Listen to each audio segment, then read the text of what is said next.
Movie की शुरुआत में हम लॉन्जबे और डकमस नाम के दो डक्स को देखते हैं जो किसी केज में बंद थे। लॉन्जबे उस केज को अपने टैबलेट की मदद से खोलने की कोशिश कर रहा होता है। डकमस उससे कह रहा होता है कि ये केज तुम्हारी टैबलेट से नहीं खुलने वाली है, और वो जोर से धक्का देता है और उनका केज वहाँ से नीचे गिर जाता है। तभी दरवाज़ा खोलकर एक आदमी आता है जो उस केज को लेकर खेलने लगता है। तभी वहाँ मिस नॉट नाम की एक लेडी आती है। वो डकमस को निकालकर उसे मारने को दे देती है और लॉन्जबे को अपने साथ ही लेकर चली जाती है। आगे हमें 3 दिन पहले का सीन दिखाया जाता है। लॉन्जबे अपने टैबलेट पे गेम खेलने में बिजी था। वहीं हम लॉन्जबे के फादर पेंगली को देखते हैं जो अपने मास्टर से एंशिएंट कला को सीखने की कोशिश कर रहा होता है। तभी वहाँ उसके पास लॉन्जबे भागता हुआ आता है और उससे पूछता है कि वो लोग उड़ क्यों नहीं सकते, वो कब तक ऐसे ही एक जगह रहेगा।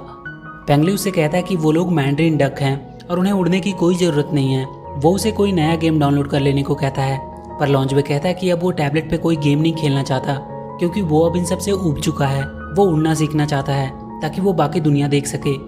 पेंगली उससे कहता है कि उसे उड़ना सीखने की कोई ज़रूरत नहीं है क्योंकि यहाँ उनके आइलैंड के पास उनकी ज़रूरत की सारी चीज़ें मौजूद है। तभी लॉन्जबे के पास मास्टर का एंशिएंट बुक नीचे गिर जाता है। लॉन्जबे उसमें पढ़ता है कि हर 100 साल के बाद उनकी दुनिया पे अंधेरे का शैतान आता है जो सूरज की सारी ऊर्जा को अपने अंदर समाने की कोशिश करता है और दुनिया खत्म होने के कागार पे पहुंच जाती है। पर कोई उस अंधेरे को रोक सकता है तो वो है सनडक। पर दुनिया को बचाने के लिए सनडक को अपनी जान गंवानी होगी। लॉन्जबे अपने डैड की तरफ देखता है क्योंकि सबको पता था कि पेंगली ही सनडक है। पेंगली उससे बुक छीन लेता है। लॉन्जबे भी उस बुक की बातों पे भरोसा नहीं करता है और वहाँ से चला जाता है। उसके वहाँ से जाने के बाद वो मास्टर पेंगली से कहता है कि हमेशा वीडियो गेम खेलने से उसके हेल्थ पे असर पड़ेगा। पेंगली उससे कहता है कि जब तक वो गेम खेलता रहेगा वो उड़ना नहीं सीखेगा क्योंकि लॉन्जबे ही रियल सनडक था और इसलिए पेंगली नहीं चाहता था कि उसका बेटा किसी खतरे में पड़े क्योंकि उस बुक के हिसाब से रियल सनडक को अपनी जान गंवाकर दुनिया बचानी पड़ती है। और इसीलिए पेंगली ने इस बात को और किसी को नहीं बताया था सिवाय अपने इस मास्टर के।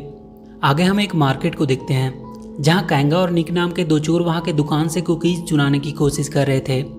पर तभी वहाँ कॉपर नाम का पुलिस ऑफिसर अपने डॉग के साथ आता है और उन दोनों चोर को पकड़ने के लिए उसके पीछे भागता है। वो सब भागते भागते एक बंद पड़े रेलवे ट्रैक पे जाते हैं, पर अचानक से उस पर ट्रेन आ जाती है और वो सब किसी तरह अपने आप को बचा पाते हैं। उस ट्रेन से मिस नॉट निकलती है जिसकी खूबसूरती देखकर सब हैरान थे।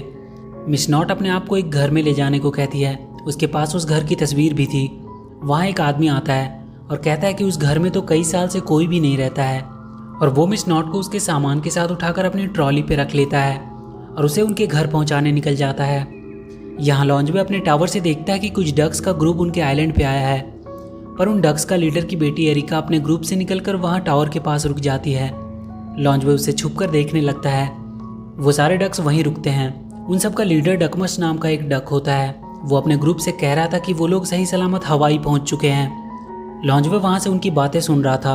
वो कहता है कि कैसे डक्स हैं, इन्हें ये भी नहीं पता कि ये हवाई नहीं बल्कि चाइना है। तभी उन सारे डक्स के पास पेंगली आता है और उनका अपने आइलैंड पे वेलकम करता है, पर डकमस उससे रूडली बिहेव करता है और कहता है कि वो यहाँ हवाई में छुट्टियाँ मनाने आए हैं। पर पेंगली उसे समझाता है कि ये हवाई नहीं बल्कि चाइना है, पर डकमस उसकी बातें नहीं सुनता है और उसे वो एक मैप दिखाकर कहता है कि ये हवाई है, वो कभी गलत नहीं हो सकता। और इसी बात को लेकर उन दोनों में वहाँ झगड़ा हो जाता है। तभी पेंगली का मास्टर उससे कहता है कि उसके सूरज को पंप करने का टाइम हो गया है। उन सारे मैंड्रीन डक का मानना था कि पेंगली ही सूरज को उगाता और डुबाता है। डकमस उस पर हंसने लगता है कि वो उससे डरकर भाग गया। वो अपने सभी ग्रुप्स की आर्मी से कहता है कि वो सब वहाँ पास की क्रूज में आराम करेंगे। इधर मिस नॉट के घर पे कॉपर नजर रख रहा था क्योंकि उसे वो पसंद आ चुकी थी। तभी वो देखता है कि वो दोनों चोर वहाँ भी पहुँच गए हैं। निक मिस नॉट के घर के बाहर रखे सामान को खोलने की कोशिश करने लगता है। तभी कॉपर आकर उन्हें पकड़ लेता है और मिस नॉट को जाकर बताता है कि ये लोग उसके घर पे चोरी करने वाले थे। पर मिस नॉट उन्हें कॉपर से बचा लेती है और कहती है कि वो इसे छोड़ दे क्योंकि ये उसी के आदमी हैं। कॉपर उन्हें वहीं छोड़कर चला जाता है। वो दोनों मिस नॉट को उन्हें बचाने के लिए थैंक्स बोलते हैं, पर वो उन्हें एक डक की तस्वीर देती है जो लॉन्जबे की होती है और कहती है कि ये एक बहुत ही रेयर डक है और उन्हें वो पकड़कर उसके पास लाना है। वो दोनों कहते हैं कि ये काम वो बड़े आराम से कर देंगे और उस डक को ढूंढने वो दोनों निकल जाते हैं। रात में लॉन्जबे छुपकर एक खुफिया रास्ते के थ्रू उस क्रूज के अंदर पहुंचता है। वहीं डकमस के पास उसकी सेक्रेटरी डून आती है और कहती है कि उसकी डॉटर ने उनके रूल्स को तोड़ा है और उसे अभी तक पनिश भी नहीं किया गया है। इससे उनकी आर्मी को गलत संदेश जाएगा। डकमस एरिका को पनिशमेंट के तौर पे एक रूम में बंद कर देने को कहता है। डून एरिका को उसी रूम में ले जाकर बंद कर देती है जहाँ लॉन्जवे छुपा था। लॉन्जवे अपना सर ढककर भागने की कोशिश कर रहा होता है, पर एरिका उसे देख लेती है और उससे पूछती है कि तुम कौन हो और यहाँ क्या कर रहे हो। लॉन्जवे उससे कह देता है कि वो उसे यहाँ से बाहर निकालने आया है और वो उस खुफिया रास्ते से होते हुए उसे बाहर लेके आ जाता है। एरिका बाहर आकर बहुत खुश हो जाती है। वो देखती है कि लॉन्जवे उड़ नहीं सकता।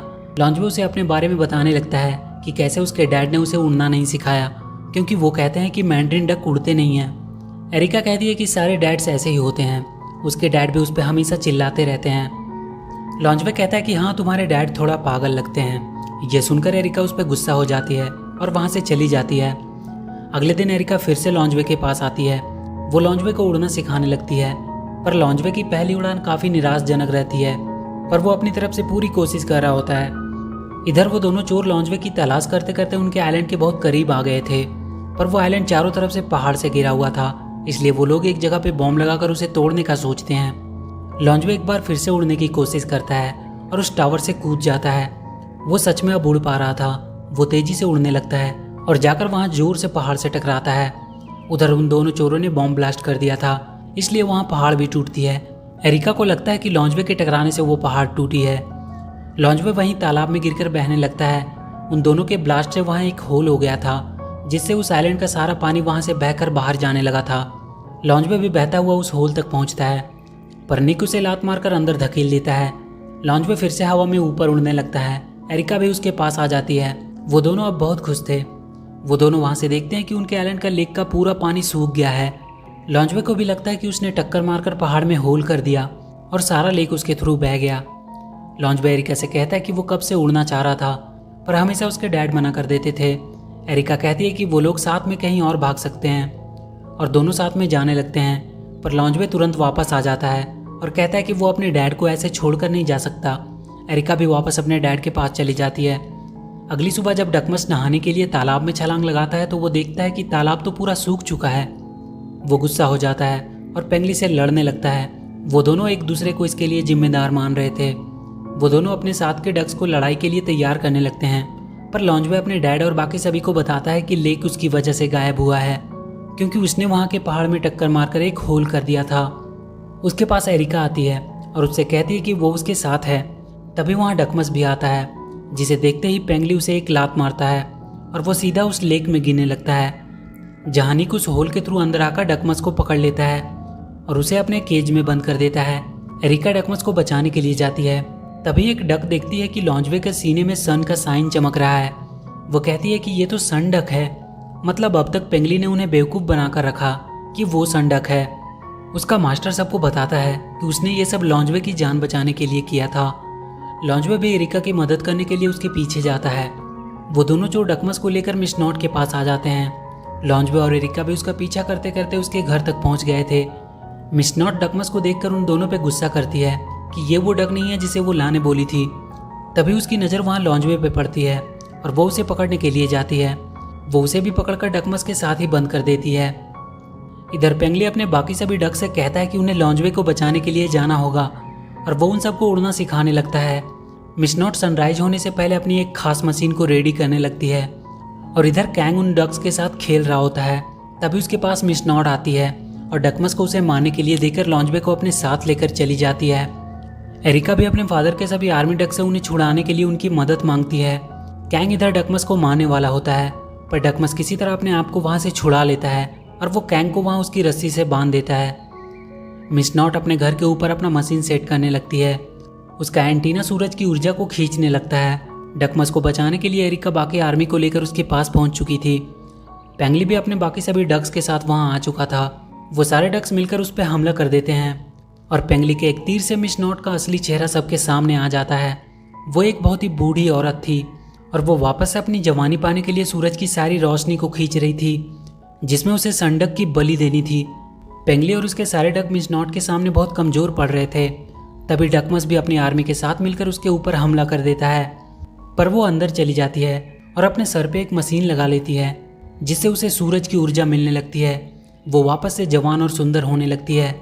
लॉन्जवे भी उस केज के साथ ही वहाँ से भागने की कोशिश करने लगता है, पर वहाँ के एक तार से बिजली के झटके लगने से उसका केज टूट जाता है मिस नॉट उसे पकड़ने लगती है। बाहर सारे डक्स मिलकर उसका एंटीना तोड़ देते हैं और पेंगली अपने डक्स के साथ मिलकर सूरज की रोशनी को एंटीना तक पहुंचने से रोकने लगता है।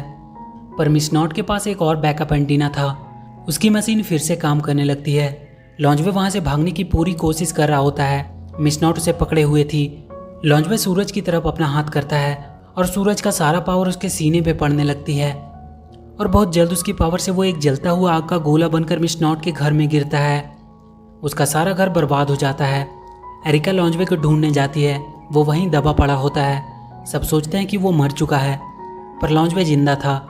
एरिका उसे गले लगा लेती है, पर वो मास्टर कहता है कि ये कैसे पॉसिबल है। उसके बुक में तो लिखा था कि संडक अपनी जान देकर दुनिया को बचाएगा। लॉन्जवे उससे कहता है कि ये सब बातों में वो विश्वास नहीं करता, उन्हें अपनी बुक बदलनी चाहिए। आगे हम देखते हैं कि कॉपर मिस नॉट से मिलने आया है, पर मिस नॉट अब एक बूढ़ी औरत लग रही थी, पर फिर भी कॉपर को वो सुंदर ही लग रही थी और वो उसे अपने साथ डेट पे आने का पूछता है। और इसी के साथ ये मूवी यहीं खत्म हो जाती है। तो वीडियो अगर अच्छी लगी हो तो please do like and share the video and please subscribe to my channel and press that bell icon.